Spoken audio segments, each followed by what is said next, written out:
program MBG bukan makan bergizi gratis, tapi maling berkedok gizi. Bagi saya, siapa? Kita sama-sama tidak bisa tahu, Bang. Bahwa kritik kita menimbulkan ketersinggungan, iya. Tapi apakah yang tersinggung itu yang mengirimkan teror? Saya kira bukan saya yang bisa menjawabnya, tapi pemerintah. Karena hari ini memang yang kita kritisi adalah pemerintah.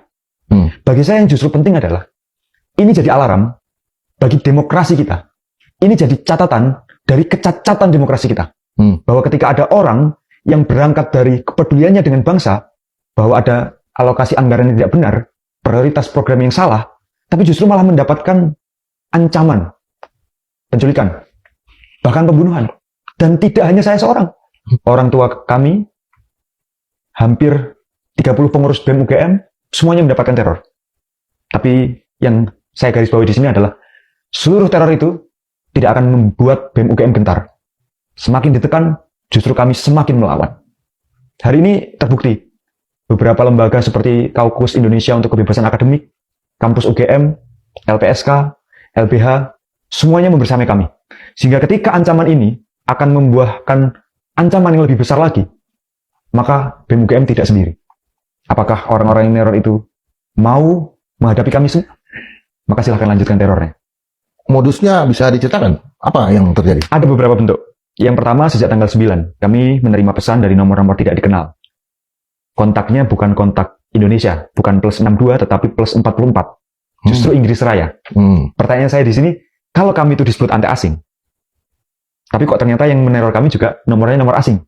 Maka yang sebenarnya anti asing adalah kami, atau orang yang tersinggung dan menyuruh orang-orang ini untuk meneror kami. Itu yang pertama. Kami mendapat pesan-pesan dari nomor tidak dikenal. Orang tua kami juga mendapatkan pesan dari nomor yang tidak dikenal, tetapi kontak Indonesia. Nadanya adalah bahwa anak kalian ini nilep uang. Tentu saya bisa menjawabnya dengan mudah. Kalau saya memang nilep uang, saya pasti sudah diberhentikan dari ketua BEM UGM. Dan pesan yang sama juga diterima oleh lebih dari 30 pengurus BEM UGM. Pesan bahwa ketua BEM UGM kalian itu nilip uang. Dan kami tidak hanya mendapatkan ancaman penculikan atau serangan karakter teror ke teman-teman kami seperti itu, tapi bahkan ancaman pembunuhan, Bang. Ancaman pembunuhan. Bentuknya apa? Ada seseorang anonim mengaku dosen di universitas salah satu kampus di Bandung. Dia mengaku mendapatkan bocoran informasi bahwa ada operasi intelijen yang targetnya adalah untuk membunuh ketua BEM UGM. Informasi itu sampai ke rekan kami, kemudian rekan kami itu menyampaikan ke kami.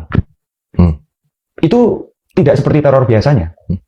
Tetapi ketika informasi itu tidak mampu kami validasi, pun dosen tersebut yang mengaku juga tidak bisa kami track siapa sebenarnya orangnya, maka itu adalah bentuk teror lain bagi kami. Lalu ada penggerahan katanya apa, fotografer, apa namanya istilahnya tuh, apa itu dulu untuk menguntit Anda? Kami sempat mendapatkan penguntitan. Kami sedang berada di sebuah kedai, dan ada 2 orang relatif muda, tinggi, berbadan tegap, itu memfoto kami dari jauh. Senang sekali bisa kembali menjumpai Anda semua, terutama bersama dengan Bung Rocky Gerung ya. Bung Rocky, Ketua Badan Eksekutif Mahasiswa UGM, Tio Arianto, ini sedang menjadi mengguncang publik dan tengah juga menjadi sorotan dan perbincangan. Aksi nekatnya mengirim surat ke UNICEF, melaporkan Presiden Prabowo dan menyebutnya sebagai dengan sebutan yang sangat keras, stupid gitu ya. Benar-benar ini cukup menyengat. Bukan kali ini sebenarnya Fakultas Filsafat UGM ini menjadi sorotan. Sebelumnya keputusannya itu menarik BEM UGM keluar dari BEMSI, Badan Eksekutif Mahasiswa Seluruh Indonesia Kerakyatan, karena ketika berlangsung Munas di Padang itu panitia mengundang sejumlah pejabat, bahkan termasuk pejabat dari Badan Intelijen Negara. Akhirnya Ketua BEM UGM yang juga adalah, dan yang lebih penting sebetulnya dia mahasiswa jurusan filsafat, menjadi pusat perhatian dari intelektual, menjadi pusat perhatian dari terutama kalangan intelijen yang menganggap bahwa, atau dalam pikiran intelijen, ada sesuatu di belakang ucapan, videos dari siapa namanya Tio itu yang tembus berjuta-juta followers.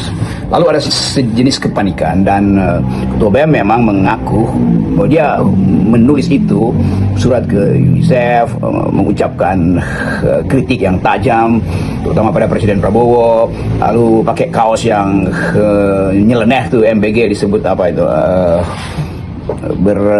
apa namanya tuh, maling berkedok gizi apa gitu. Tapi kita mesti lihat ini sebagai akumulasi, bukan sebagai akumulasi, tapi semacam endapan dari kemarahan para mahasiswa itu. Dan itu hal yang kita sebut saja sebagai subkultur di dalam kehidupan kampus. Itu adalah subculture, bahwa memang mesti ada yang meledak itu.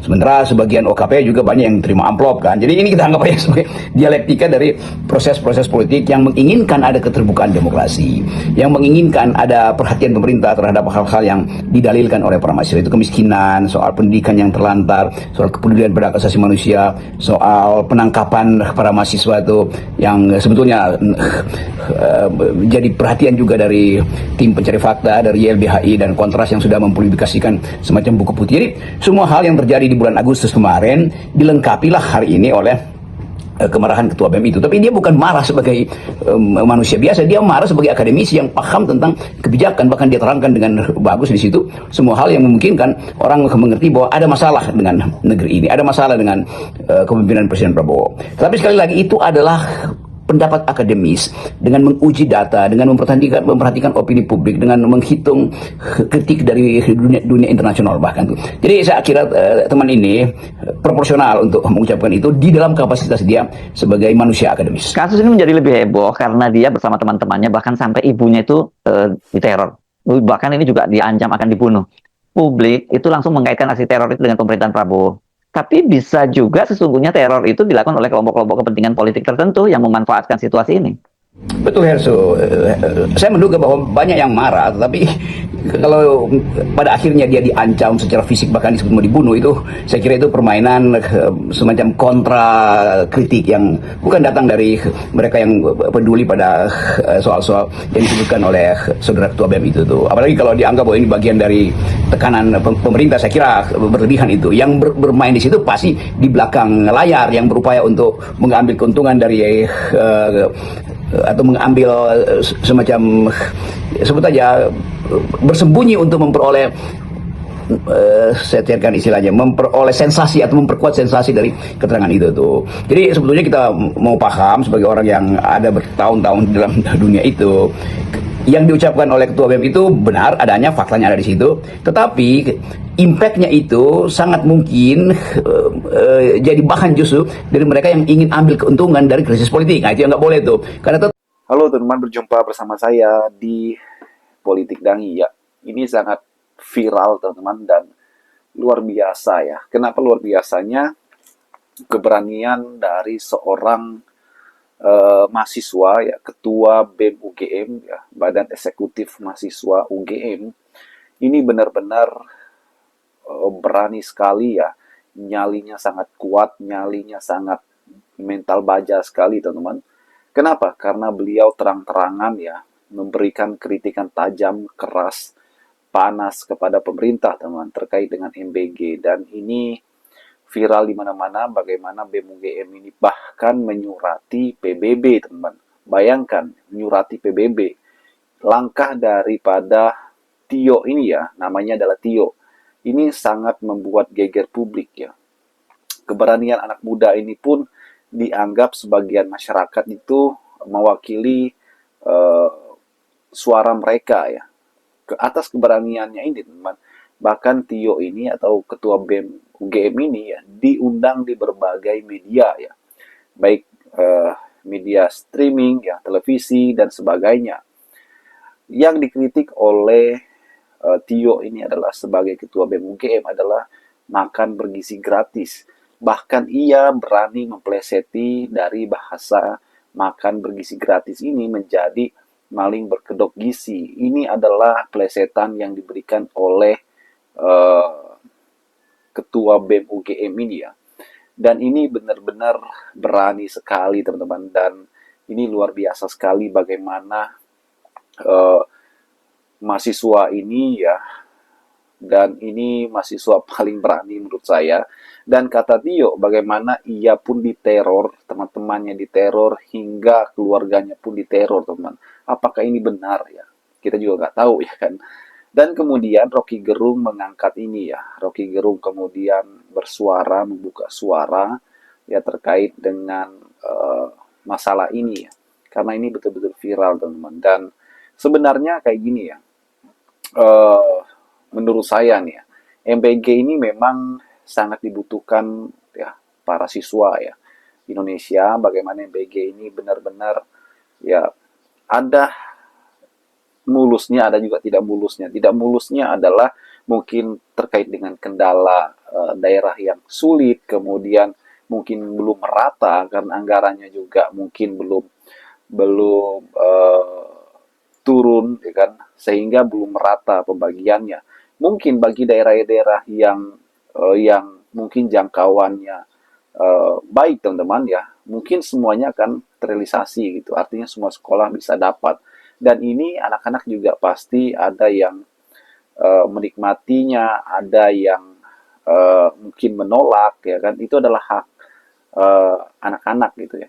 Mungkin pertanyaannya, bahkan Prabowo juga mengatakan bahwa 99% bahwa MBG makan bergizi gratis ini adalah program yang sukses ya, 99%. Bahkan kalau kita melihat bagaimana Prabowo mengatakan bahwa ia benar-benar berpihak kepada rakyat dan ingin memberi makan seluruh anak-anak di Indonesia. Ya, ini adalah cita-cita yang sangat mulia, teman-teman. Bagaimana menurut kalian? Kalian mendukung apa yang dikatakan BEM UGM atau Pak Prabowo? Yuk kita diskusi di kolom komentar.